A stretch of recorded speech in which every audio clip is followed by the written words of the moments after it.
we're going to be making a Google form. So we're going to start in our Google Drive, and we're going to go to New, and Google Forms is under More, so More and then Google Forms. And it's going to open up this big purple document.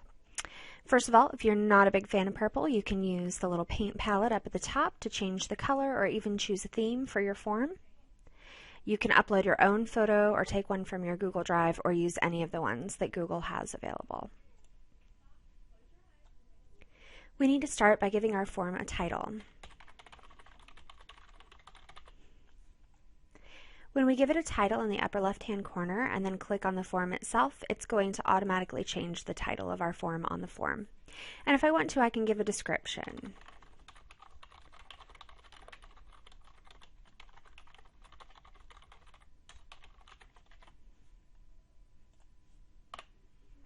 Okay, now I can start adding some questions. The first question is already here, and Google has this neat feature where if I start typing a question, it's going to predict what question type I want.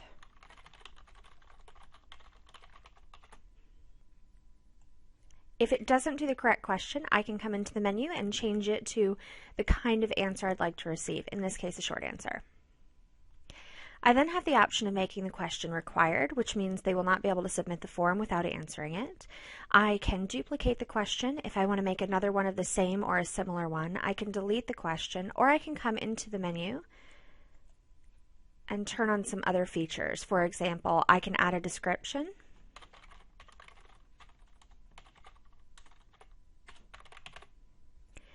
Or I can turn on data validation. This is more for if you want a password or some question to be answered correctly before the answerer is able to move on. When I want to add a new question, I just go to the plus button and add a new question.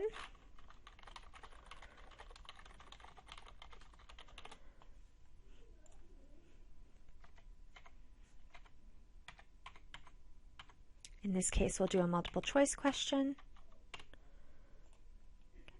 I can add images to go along with each of the answers if I'd like.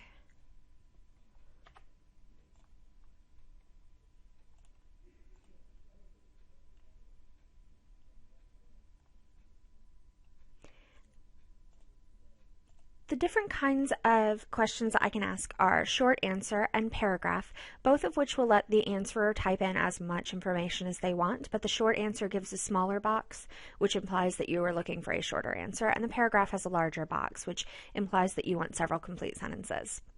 There's multiple choice and check boxes, and the difference between those two is that multiple choice will allow the answerer to select one answer. Check boxes will allow them to select multiple. There's also drop down, which will allow you, like multiple choice, to select one answer, but if you have many choices, you might want to do a drop down list, because instead of having all of the answers listed and making your form very, very long, it's going to have just one little box, which when you click it, will drop down and show all of the answers. Additionally, there's linear scale and multiple choice grid. Linear scale is on a scale of 1 to 5, rate how much you enjoyed this activity, and it'll allow you to put descriptors in for 1 and 5. A multiple choice grid is a little bit more complicated to make, but gets you a lot of answers very quickly. So for example, I might say, tell me a little bit more about your child, and then make some statements going down the side, such as, my child likes to read, etc. And then going across the top, I might have things like very true. And when I have this, it's going to give a column where the parent or whoever's answering the form is able to put a check mark. So for my child likes to read, they can put a check under mostly true, very true, not very true, false, etc., all the way down. So it's a little bit like the scale, but this gives you a whole lot of options all at once. Other question types are date and time, which are basically short answer questions, except that they're only going to allow the answerer to put their answer in a specific format, either a date or time format. And then you have some other options for your questions. You can add a title or description to any of the questions. You can add images or videos along with the questions. And if you want to get really fancy later on, you can add some multiple sections to your form so that maybe if I answer section 1, it's going to take me to the appropriate question to continue with. When I'm done, I would like to preview my form first.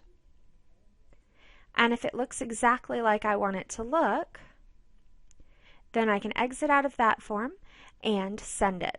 Now, before I send it, I want to make sure that I have all of my options checked correctly. So I'm going to go into settings and make sure that I've done what I want. You have the option to collect email addresses, which will require the people answering your form to sign in. You can also send them response receipts to let you know if you've collected the email addresses, let them know that you have their response. You can require a sign-in so that each person in your domain can only answer once. This also requires them to sign in, so you need to make sure the people you're sending the form to have the right kind of Google account. And then you can also decide whether people who are responding can edit after they have submitted, so in other words, go back and make changes, or whether they get to see a response, a summary response. You can decide to shuffle the order of the questions, show your respondents how far they have progressed. This is for multi-page forms, and show them a link at the end to submit another response, so if they're able to put in multiple answers to the same form. You can also change your confirmation message. So if you'd rather it say something other than your response has been recorded, now your custom message will show up when they finish the form. And then finally, for quizzes, you can have Google Forms automatically grade certain kinds of question types. So if I make this a quiz, which this obviously wouldn't make sense, but I can immediately have it grade multiple choice questions to say, yes, you got the correct answer, no, you didn't. I can have it grade later and give me a report. It can see whether or not the respondent can see whether or not they've missed any questions, how many points each thing was worth, whether or not they got the answers correct. I hit save when I'm done, and then I'm going to go to send. Sending the form, you have different kinds of options. We can either email it directly to the people we would like to respond.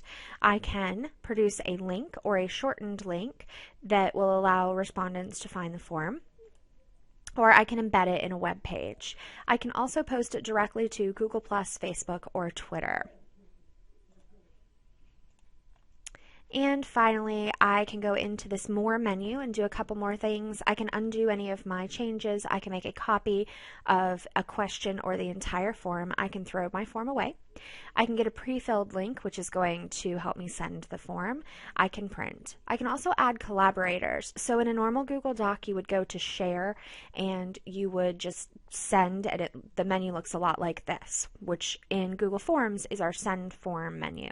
The difference between Send Form and Add Collaborators is Send Form is sending the form to somebody that you would like to answer the form, and Add Collaborators, which also shows up in this menu, is where you would go to share editing rights with someone else, if you want someone to help you collaborate on your form.